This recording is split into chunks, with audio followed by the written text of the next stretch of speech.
BSc BEd second year में जो paper second है उसकी फर्स्ट यूनिट है जंतु कार्यकी और अंतःस्रावी तंत्र जूलॉजी में, ठीक है। इसकी फर्स्ट यूनिट में दो ही टॉपिक इंपॉर्टेंट है, एक तो पाचन और एक श्वसन। पाचन की क्रियाविधि पढ़ेंगे और श्वसन की क्रियाविधि पढ़ेंगे, ठीक है।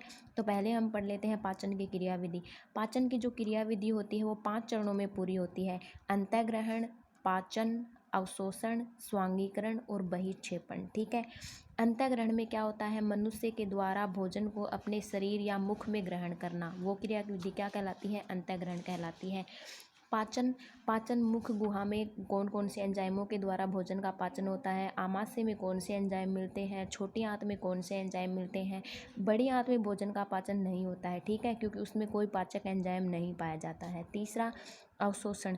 अवशोषण में क्या होता है, जो हमारे भोजन में आवश्यक तत्व होते हैं उनको हमारे शरीर के द्वारा अब्जॉर्ब कर लेना क्या कहलाता है, अवशोषण कहलाता है, ठीक है। स्वांगीकरण में जब भोजन हमारे शरीर की कोशिकाओं में पहुंच जाता है तो उसमें भोजन के जो द्वारा जो ऊर्जा मिलती है वो किसके रूप में संचित हो जाती है, एटीपी के रूप में संचित हो जाती है, ठीक है। और जो प्रोटीन, वसा, कार्बोहाइड्रेट वो भी स्वांगीकरण की क्रिया के द्वारा ही हमारे शरीर में संचित होते हैं, ठीक है। पांचवा है बहिर्क्षेपण।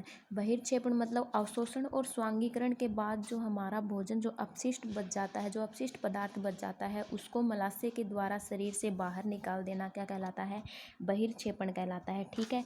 तो पहला है हमारा टॉपिक अंतःग्रहण। अंतःग्रहण भी 2 चरणों में पूरा होता है, पहला है चबाना और दूसरा है निगलना।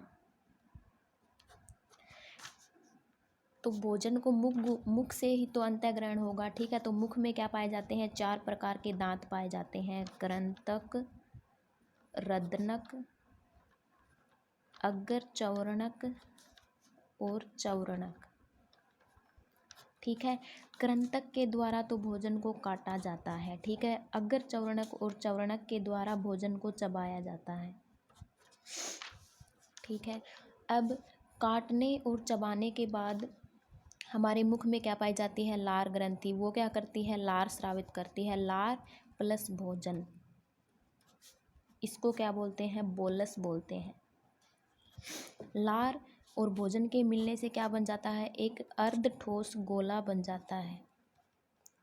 अर्ध ठोस गोला बन जाता है जिसे क्या बोलते हैं, बोलस बोलते हैं। आपके 1 नंबर के क्वेश्चन में ये पूछ सकते हैं कि बोलस किसे कहते हैं, तो हम क्या बताएंगे कि मुख गुहा में लार और भोजन के मिलने से जो अर्ध ठोस गोला बनता है उसको क्या बोलते हैं, बोलस बोलते हैं, ठीक है।